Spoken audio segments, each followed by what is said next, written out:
Hello viewers, আসসালামু আলাইকুম। আরেকটি ভিডিওতে স্বাগত জানাচ্ছি।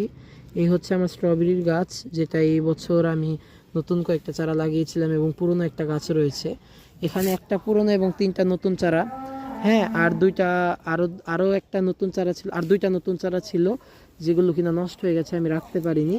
আরেকটা নতুন চারা ছিল একদম ছোট, এখানে গ্রো করছিল, যেটা একজন আমার কাছে চাওয়াতে আমি দিয়ে দিয়েছি। সত্যি কথা বলতে না করতে পারিনি। আর আমি এখন এই সাইড দিয়ে চারাটা রেখেও আমার কোনো লাভ নেই, কারণ এই চারাটা এখানে থাকলে আমার এই গাছেরও ক্ষতি, ওই গাছেরও ক্ষতি, দোনোটারই। ওটাকে লাগানোর মতন আমার কাছে এখন পটও নেই, আর এখন আমি লাগাতে চাইনি।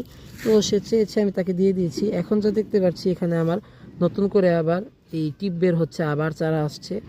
এখন আপনারা যারা চান যে গাছের গ্রোথ ভালো করবেন, তারা কিন্তু এই টিপগুলো না রাখতে পারেন, কিন্তু আমি একটু বেশি লোভী, আমার চারা লাগবে আবার।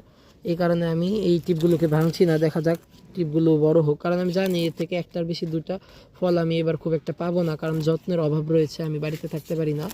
আর সবচেয়ে বড় কথা হচ্ছে খাবার দেওয়া হয়নি গাছে, খোল পচা পানি দেওয়ার দরকার ছিল, সরিষার খোল দিতে পারিনি। আর এখন যেই ছায়া ছায়া অবস্থা, শৈত্যপ্রবাহ শুরু হয়েছে, এখন গাছে খাবার না দেওয়াই আমার কাছে বেটার মনে হচ্ছে।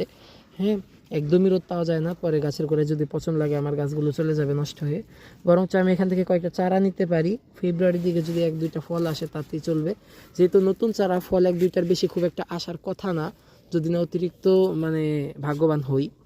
তো দেখা যাক কি হয়। আমি কিন্তু টিপগুলো ভাঙছি না। যারা কিনা প্রফেশনালি ফল নিতে চাচ্ছেন, মানে বেশি ফল চাচ্ছেন এবং গাছ এক বছর পুরনো গাছ, তারা কিন্তু অবশ্যই টিপগুলো ভেঙে দিবেন, দিলে গাছটা গ্রো করবে এবং ভালো পরিমাণে ফল পাবেন। যাদের এলাকায় শীত কম, তারা কিন্তু এই কাজটা অবশ্যই করুন, তাহলে ফল পাওয়ার চান্স থাকবে। আমার এখানে যে পরিমাণ শীত, গাছে এমনিতেও বেশ ভালো ফল দেবে বলে আমার মনে হয় না। এই কারণে আমি এই কাজটা করছি না, আমি চারা তৈরি করে নেব পরের বার যাতে ভালো ফলন পাই। আর এই যে দেখুন, এই ডালটাকে ভেঙে দিলাম, এটার গোড়ায় কিন্তু শেকড়ে মানে এই পাতাটা শুকানো একটা ভাব এসে গেছে। আর এটা পুরনো পাতা, মেন পাতা হচ্ছে যেগুলো বড়গুলো, এই বড়গুলোই কিন্তু থাকবে, আর এই ছোটো ছোটো পাতাগুলো কিন্তু আস্তে আস্তে নষ্ট হয়ে যাবে। তাই আপনারা যদি এগুলোকে চান, আস্তে আস্তে তুলে ফেলতে পারেন বড় বড় পাতা আসার পর। কিন্তু যেহেতু এগুলো সালোক সংশ্লেষণ করে, আমি তুলছি না, এটা নিজে থেকে উঠে এসে পড়েছে একটু টান দেওয়ার সাথে সাথেই, তাই এটাকে তুলে ফেললাম। আমার কাছে আপাতত এই 4টা গাছই রয়েছে, আশা করি ভবিষ্যতে আরও বাড়াতে পারবো আপনাদের দোয়ায়। অবশ্যই সবাই ভালো থাকুন, সুস্থ থাকুন। ভিডিওটি ভালো লাগলে একটি লাইক করবেন এবং কমেন্ট করবেন। আমার চ্যানেলটি সাবস্ক্রাইব করে পাশে থাকুন, যেন এই ধরনের গার্ডেনিং রিলেটেড ভিডিও আপনাদেরকে দিতে পারি। ধন্যবাদ সবাইকে, আসসালামু আলাইকুম।